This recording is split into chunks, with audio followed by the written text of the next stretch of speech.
تبارك الذي بيده الملك وهو على كل شيء قدير الذي خلق الموت والحياة ليبلوكم أيكم أحسن عملا وهو العزيز الغفور الذي خلق 7 سماوات طباقا ما ترى في خلق الرحمن من تفاوت فرجع البصر هل ترى من فطور ثم رجع البصر كرتين ينقلب إليك البصر خاسئا وهو حسير ولقد زينا السماء الدنيا بمصابيح وجعلناها رجوما للشياطين وأعتدنا لهم عذاب السعير وللذين كفروا بربهم عذاب جهنم وبئس المصير إذا ألقوا فيها سمعوا لها شهيقا وهي تفور تكاد تميز من الغيظ كلما ألقي فيها فوج سألهم خزنتها ألم يأتكم نذير قالوا بلى قد جاءنا نذير فكذبنا وقلنا ما نزل الله من شيء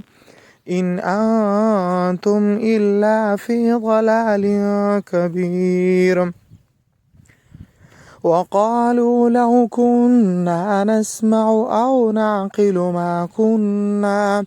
أو نعقل ما كنا في أصحاب السعير فاعترفوا بذنبهم فسحقا لأصحاب السعير إن الذين يخشون ربهم بالغيب لهم مغفرة وأجر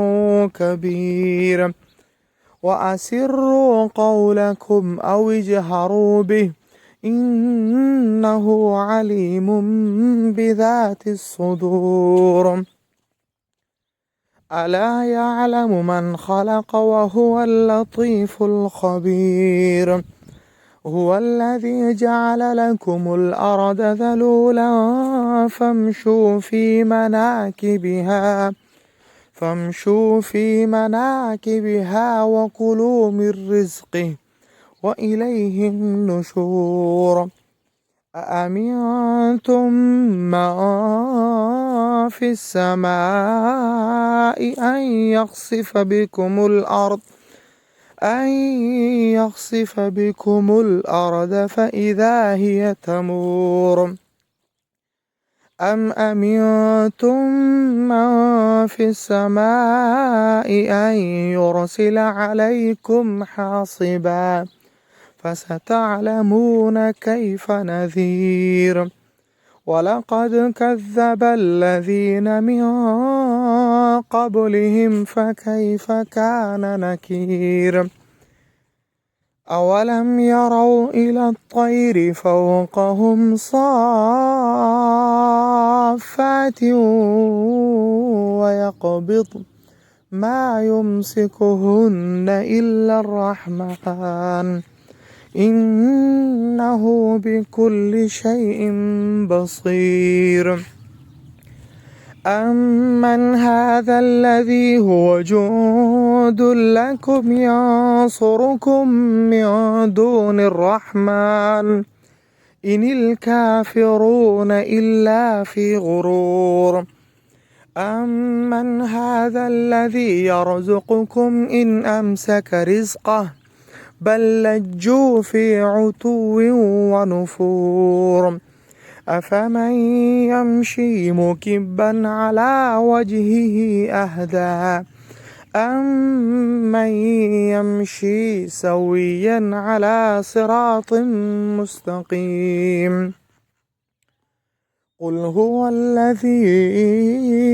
أنشأكم وجعل لكم السمع والأبصار والأفئدة قليلا ما تشكرون قل هو الذي ذرأكم في الأرض وإليه تحشرون ويقولون متى هذا الوعد إن كنتم صادقين قل إنما العلم عند الله وإنما أنا نذير مبين فلما رأوه زلفة سيئت وجوه الذين كفروا وقيل هذا الذي كنتم به تدعون قل أرأيتم إن أهلكني الله ومن معي أو رحمنا فمن يجير الكافرين من عذاب أليم قل هو الرحمن آمنا به وعليه توكلنا فستعلمون من هو في ضلال مبين قل أرأيتم إن أصبح ماؤكم غورا فمن يأتيكم بماء معين